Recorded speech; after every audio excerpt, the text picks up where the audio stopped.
Hey guys, it's Brie. I'm so excited to be back with a vlog today for you guys. I decided that I wanted to start posting some DIY projects that you could do that are super cost friendly, especially now that everybody is currently quarantined. It seems like everywhere. I thought it'd be fun to share some cool things that you could do to keep yourself busy if you are stuck at home. And I just want to say that I hope everybody's staying safe and positive and just listening to everything that they are recommending for us. It's definitely a really scary time in life, but I just send prayers to everybody and just really hope that everybody is doing well and putting their trust in God to get us through this crazy time.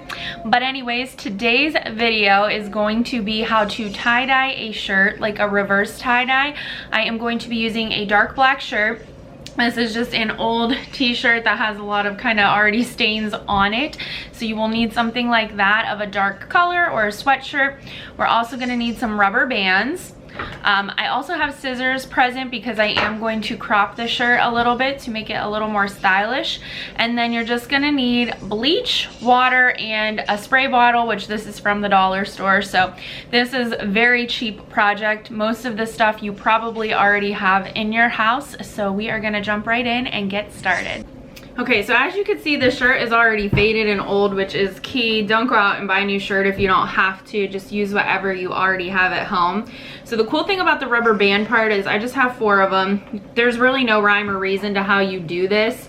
So what I'm going to do is just create a little ball in the middle, scrunch everything up, start like that. And then you literally can just start twisting the rest around into just a random ball. And we're just going to start rubber banding this up. There is, like I said, literally no rhyme or reason to this. And the cool thing about bleaching or tie-dyeing is that it's gonna come out different every single time you do it. But that's why I kind of like it, because it's just random and fun. So this right here is our little ball, and we are gonna go down to my sink in my basement and get this bleach started. Okay, so a couple products you'll need. Definitely use gloves. Kids, teenagers, make sure you're doing this with your parents to be safe. But what you're gonna use is just any type of hair dye bottle, I would recommend, which I've had this for a zillion years, so it's really easy to spray. This is bleach from Walmart. You can get it really cheap. That's what I am using. And then you just want to fill it up in equal parts. So however many ounces of bleach you use, we're like almost close to 40. You're going to want to use the same amount, equal parts water. So just put the water on real light and fill up, because you don't want it to bubble up too much. And we're just going to go a little below 80 with this. Okay, so we should be good right there. And then you're gonna put your cap on, and I would recommend shaking it up a little bit, of course putting your finger over the hole.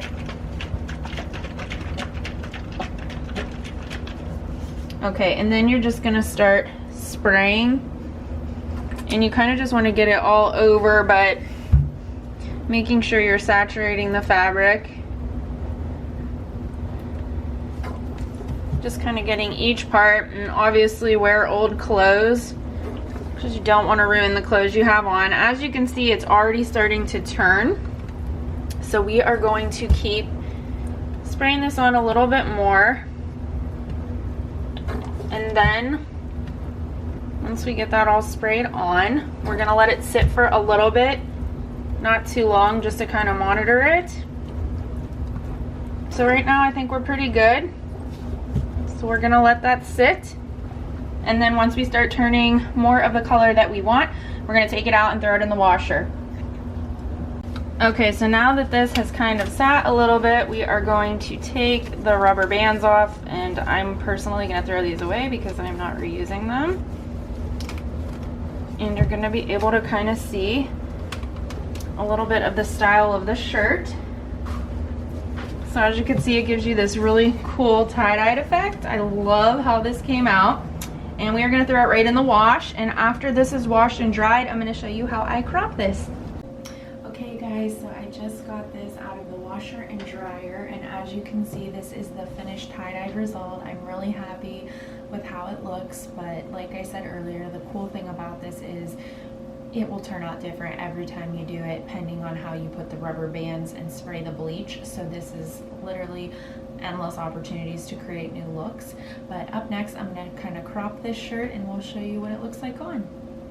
Okay, so up next, since this was originally a man's shirt, there's nothing wrong with keeping it long, but I am gonna crop it a little bit, and I'm just gonna do this bottom half. I don't want a ton of my stomach showing, but just a little bit, and I personally don't care if there's like rough edges on it, so I'm just gonna go straight across here, and if it has a little bit of that rough look on the bottom, that is totally okay with me.